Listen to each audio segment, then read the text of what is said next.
आता या घटनेमध्ये हा 26 वर्षाचा जो डॉक्टर होता, तरुण डॉक्टर होता, परंतु त्याचा बसमध्ये कसा मृत्यू झाला?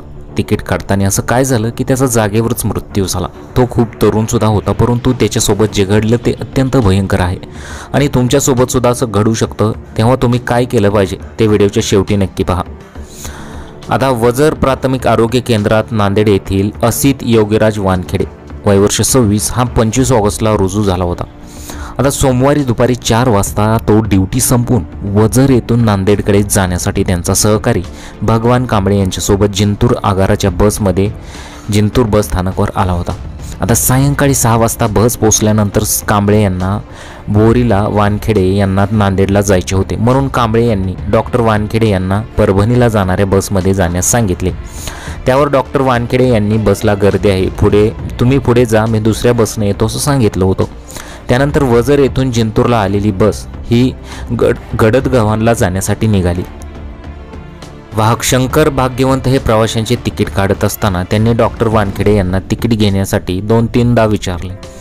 आता वाहक जवळ आला, म्हणजेच तो कंडक्टर जवळ आला. तो म्हणाला, तुम्ही कृपया तिकीट काढा असं त्याने म्हटलं, परंतु त्याने उत्तरच दिलं नाही. 2-3 वेळा आवाज दिला, परंतु डॉक्टरांनी उत्तर दिलं नाही. मग वानखेडे उठत नसल्याचे त्यांनी शेजारील प्रवाशाला त्यांना उठवण्यास सांगितले.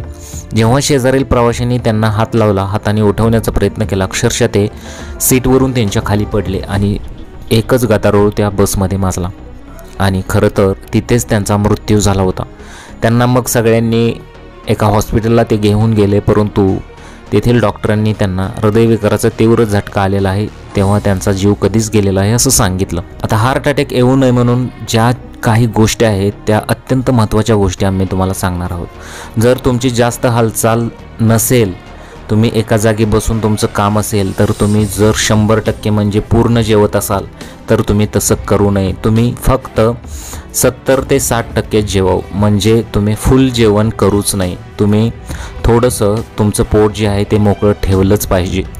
आणि दुसरी सर्वात महत्त्वाची गोष्ट म्हणजे तुम्ही 10,000 पावलं दिवसाला, म्हणजे सकाळी उठल्यानंतर 10,000 पावलं तुम्ही चाललीच पाहिजेत. आणि रनिंगपेक्षा चालणं हे खूप महत्त्वाचं आहे. जर तुम्ही म्हणत असाल की रनिंगने खूप फायदा होतो, तर ते चुकीचं आहे. जर तुम्ही 10,000 पावलं जर चालला तर अत्यंत उत्तम आहे, कारण की त्याने वजन वाढतं आणि शरीरातील जी चरबी आहे तीसुद्धा कमी होते. त्याचबरोबर इथं दिलेली जी माहिती आहे तीसुद्धा फायदेशीर ठरत आहे.